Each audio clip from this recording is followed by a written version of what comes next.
Hello everybody, my name is Marcus. Welcome back to Automation Game, where we today are continuing our Let's Play of Consolidated Motorcars Incorporated. Last episode we introduced our delivery van and upgraded our hot hatch with a turbocharger. Today what I want to do is redesign the Liberator family sedan, as well as introduce a premium variant of that same car, and also increase factory capacity for the Mobilizer, because we're charging a heavy markup on it today. So let's go ahead and dive right in to designing our new Liberator 4. I'm going to start off with the family trim.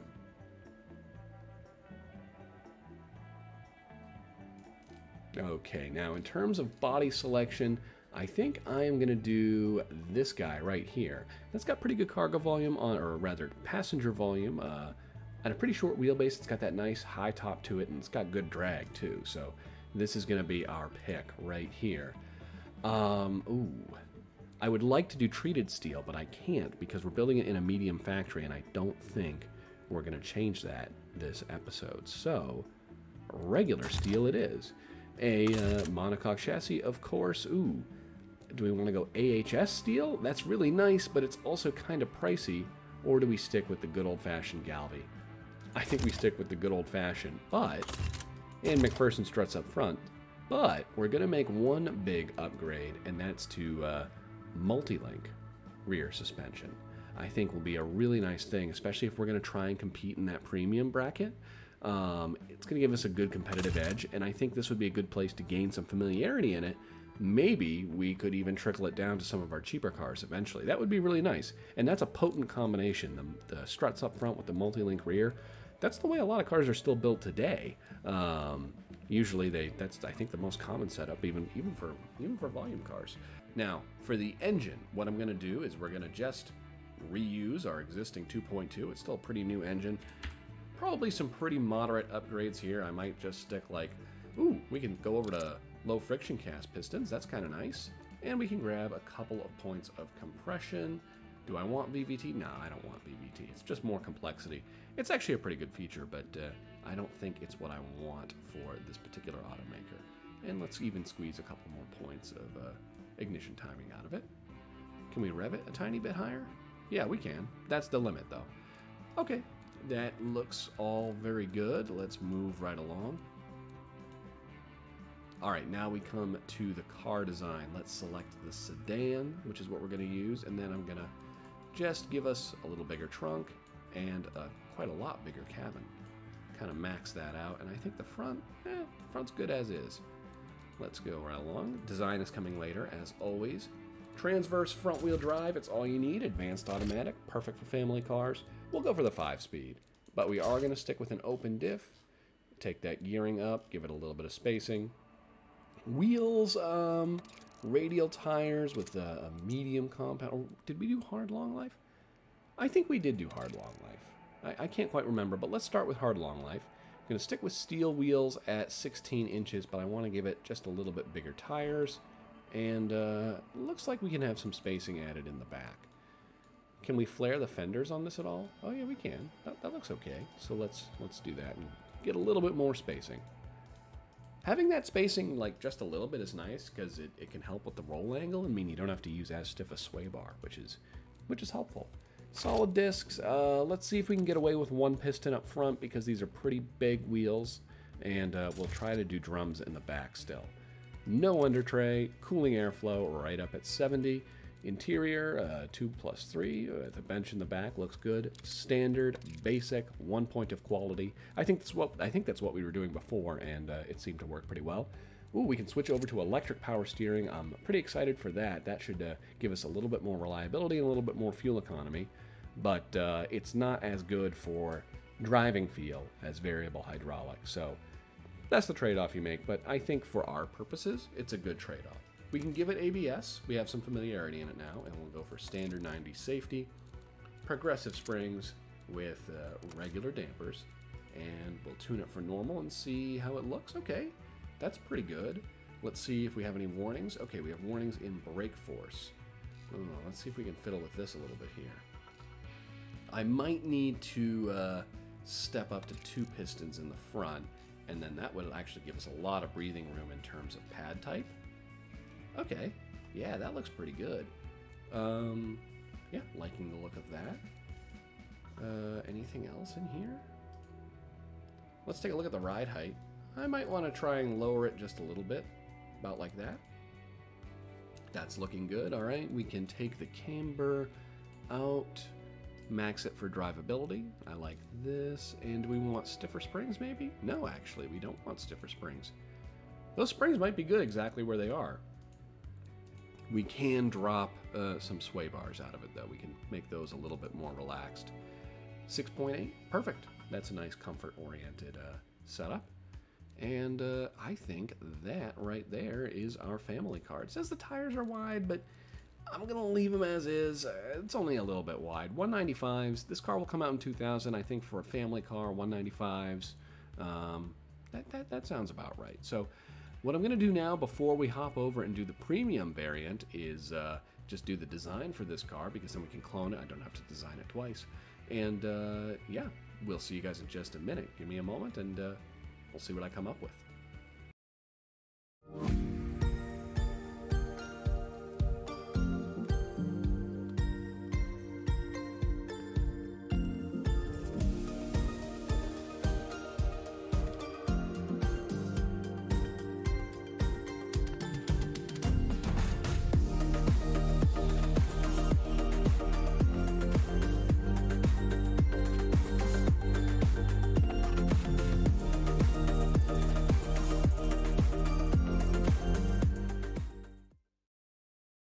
Okay, we're back. Here is the finished design for the Liberator family sedan. I think it looks okay in this black color. It's a pretty simple design, but I don't know. Cars of that era were a little bit more minimalist than perhaps they are today, so I think it'll fit in. And I don't know. Like I said, none of my designs are really anything special. It's just to get some buy-in for me personally. Let's go ahead on and complete this design, clone it, and make the premium variant. What I want to do here is put in a flat 6. I was originally planning on doing a V6 variant, but somebody requested to see, I think it was a perfectly normal person was his name, requested to see a flat 6. I think they requested to see it in the Mobilizer hot hatch. I think a flat 6 is just a little bit too much for that little car. We'd have to make it so small that it doesn't really make a whole lot of sense, but I think for this car, a flat 6 will be perfect.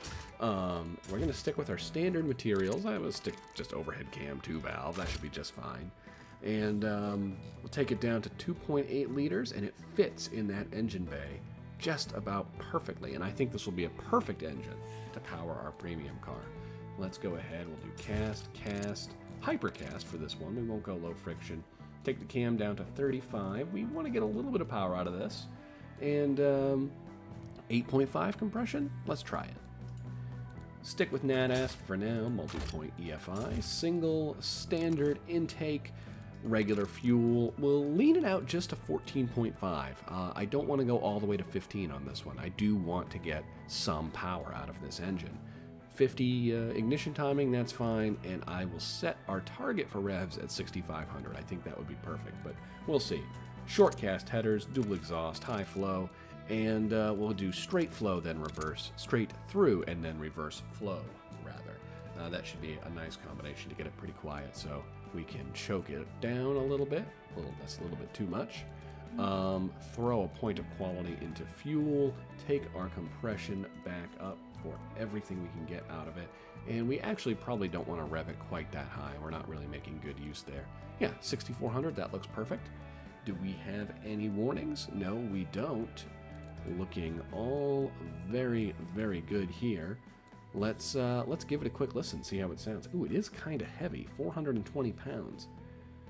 Oof. Well, that's okay. It's very, very smooth. I don't think we really care that much that it's kind of heavy.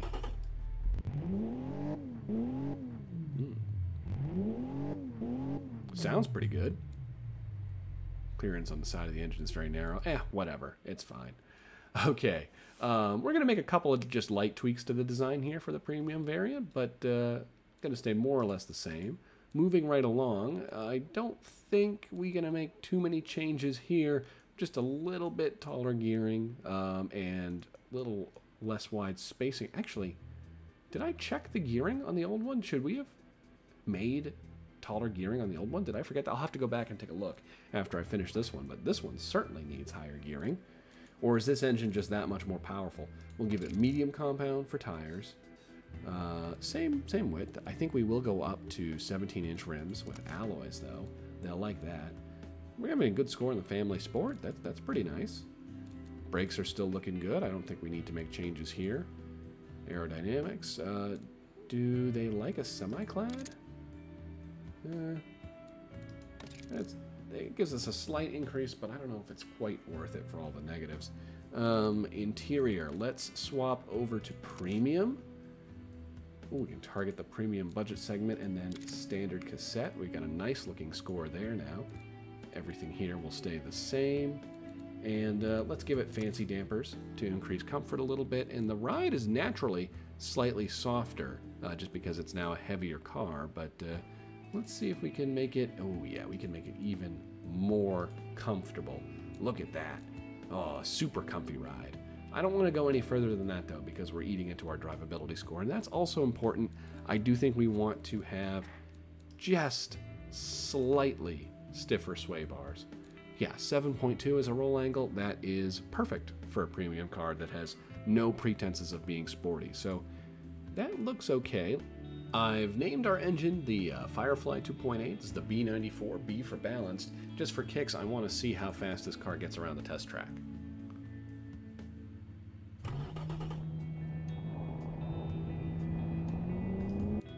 .245. Okay, that's nothing impressive, but I don't know. It's kind of good enough. We'll just name it the Premium Sedan 94, of course, and send that thing into production. Very, very good. Okay, we're going to use the same factory, this medium 3 that we have been using. All looking very nice here. Producing both trims, of course. Automation, I think all these settings are looking perfect. Okay, engineering time, running a little long, but that's to be expected. First thing we can do is throw money at the problem. Next thing we can do is waste some more materials.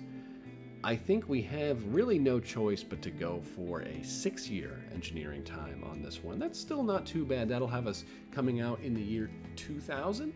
Yeah, that'll be okay. I do want to grab a little bit of automation too, so we can produce this car at a good price. And we're going to be able to jam some reliability in as well, but not too much. I mean, 57, that's not adding a lot. I'm going to make it even a little bit more wasteful to make it a little bit more reliable. That really didn't, there's not too much more to be gained there. Okay. Oh. Scoring well still.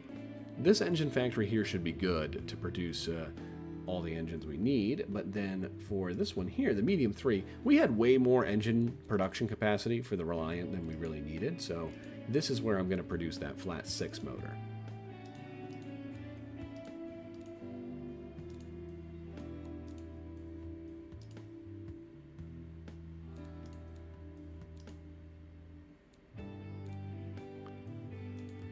Engineering time on the upgraded E94 of the Reliant motor. Just going to grab a couple more points of automation, a couple more points of process for a 24-month engineering time. We can come back and tweak this after, depending on how much time we need for the van. Obviously, our automobile is going to take, the Liberator 4 is going to take a lot longer. Okay, now the Firefly motor, our new flat 6, we're going to build this in the medium 3 factory. Still should be able to produce plenty of them, I think. And all our settings here are looking great. Okay, engineering time for this one's a long one, so I want to target 6 years, all the same as we did for the car. That way we don't have any delays. So let's take some out of process, put some into reliability. You guys know the song and dance. I think we'll do the exact same thing. Take that down to 30 and then grab whatever we can on this slider. That's still a pretty reliable engine. We'll be able to get a lot more reliability on the next round. Or on the next facelift, I should say. Okay, scores are looking solid. I think we're having a good projection for profit there. Let's take the max shifts down to 2.5. And yeah, we will sign these guys off, or rather we'll not sign them off, but we'll put them into ready to sign off mode because now it's time to go and do our quick facelifts of the mobilizer and the handyman. We're not going to be making too many major upgrades to them. We'll just sort of breeze through them. Okay, now it's the turn just to run through the mobilizer here just real quick. I don't think we're going to make too many major upgrades other than just like the safety and basic things like that. And of course, minor upgrades to the engine as well. Let's go ahead and enter the designer. We'll start with the budget variant. Go into our engine, replace variant, grab our sprightly E89. It's going to become the E94. Okay, we're going to swap over to a low friction cast. Leave everything else as is except for another point of compression, another point of fuel system quality, and exhaust. Still looking perfect. Okay, moving right along. Should we upgrade it to a 5-speed? Nah, I don't think they need the 5-speed. Well, actually, family budget, that's what we're going after. Let's see. Yeah, 4-speed is still perfectly good. Hard long life, 165s, everything here looking solid. Tweak this just a tiny bit so that it can lock the rears if it needs it. Basic, looking perfect. Oh, switch over to electric power steering. We'll give it ABS this time. Standard 90 safety, of course. Suspension looking great. Need a little bit more front negative camber, so that looks good. All right, 7.6 roll angle. Let's give it slightly stiffer sway bars as well. All right, that looks great. Cool, that's our upgraded budget variant. Now let's quickly do the same, run right through our hot hatch.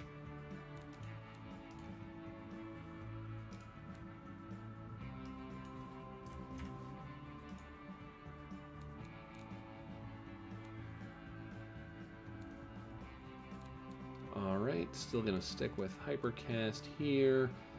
Everything looking good. We might want to get some more compression, but first... Ooh, I guess I never put fuel system quality in this one. Let's give it +2. And crank that up a little bit. I don't think any other upgrades to make here. Yep, all looking very good. Moving along here. Ooh, we could give it a 6-speed. Do they like that? Well, actually... they seem to prefer just to have the 5-speed, so we'll leave it as is. Steering, tires still looking good. Steering graph looking excellent. Nothing really to change here. Basic, looking great. Ooh, does this one get electric power steering? Oh no, that hurts it. That hurts its score in the fun category a lot. We'll leave this one with variable hydraulic then. We will give it the ABS, and we will upgrade the safety though, just like we did for the other one. And suspension, this looks good. I don't think we need to make any changes. It's firm in the rear, but that's good. That's what we want. That's why it has that really fun handling as we saw last episode. Okay, let's sign this one off. Now where we get to the big changes for this model, I'm going to upgrade our factory capacity. I'm going to go right ahead and I'm going to skip I'm going to skip the large 2 and we're going to go straight for the large 3 because the upgrade time is so long and we're kind of near the end of the game. I don't want to take the time to step through that level 2. So we're just going to go for it, go right for a large 3 and max out this plot. Leave these sliders as is, and we can afford it too. We have the money. Engineering, wow, long engineering time. We have the reliability slider all the way up though. I mean, our current model's selling so well that I'm kind of okay with having another 6-year engineering time for this. I think that's fine. Yeah, that's okay. It'll make it nice and reliable. We might as well, right? Let's go ahead in here and let's see what we can do for the engine. We might, should we upgrade the engine factory? I don't think we necessarily have to. We should have enough capacity. Let's just build it out and see how it looks. Only 20 months for this. Let's see how long can we make this engineering time if we try. I don't want to take process above 60 though. Let's save a little bit of money, take it down to maybe like 50 stock, and then we'll see if we can drop the rest out of pressure. Okay, yeah, that's perfect. Ooh, all right. We don't have quite enough production. We might need to upgrade our engine factory or do something about the tooling, but upgrading the tooling would be cheaper, and I think it's totally viable, but since we're going to have offline time anyway, let's just upgrade the factory. And we're not using this, it's not like we're using this engine to produce any other models, so it's not a big deal if the engine factory is offline. It's not like we're losing out on losses somewhere else. Yeah, and now we have plenty of excess capacity if I ever want to do like a medium factory producing a model with this engine in it. I've got the capability to. All right, scores are still looking absolutely fantastic. Let's go ahead and run through. We will deactivate the loan for now and go back to hub. We're going to do a bulk sign off once we get all of these set up. And finally, just running through our Handyman Delivery van. This should be another pretty quick one without too many substantive changes. Oops.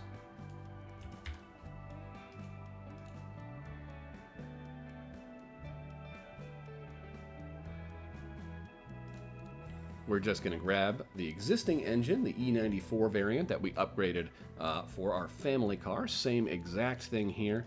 Ooh, the van should definitely benefit from having the 5-speed because it gets that lower first gear, and they do like that. Do they like we can even take a tiny little bit out of spacing just to reduce the wheel spin, but still they like it a pretty extreme low gear.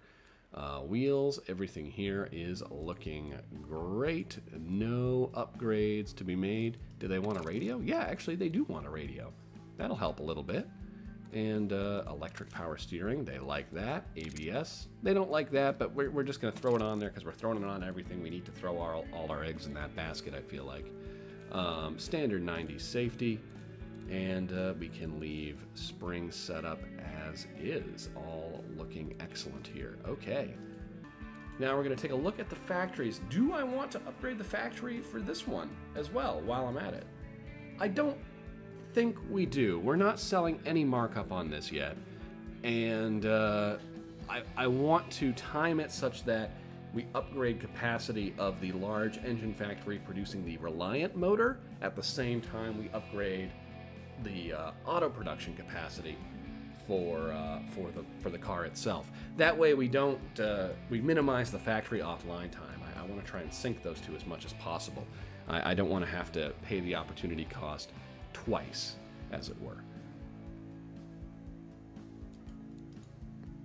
Engineering time, we're looking totally reasonable. I think our engine is only taking like 24 months or something, so I can just drop a couple more points of reliability into this, and this one can come out a year sooner. That's kind of nice, and still be very reliable. Or, screw it, we'll just go right out. We'll make it on the same six-year timeline as the other ones, and we can have a really, really reliable van. I think we'll do that, actually. Let's go in here, and since we have so much extra time on this, let's just make it as long as we possibly can. We'll take all the pressure out of it. Oh, and that gets us to a perfect 72 months and a very nice, reliable engine. Okay.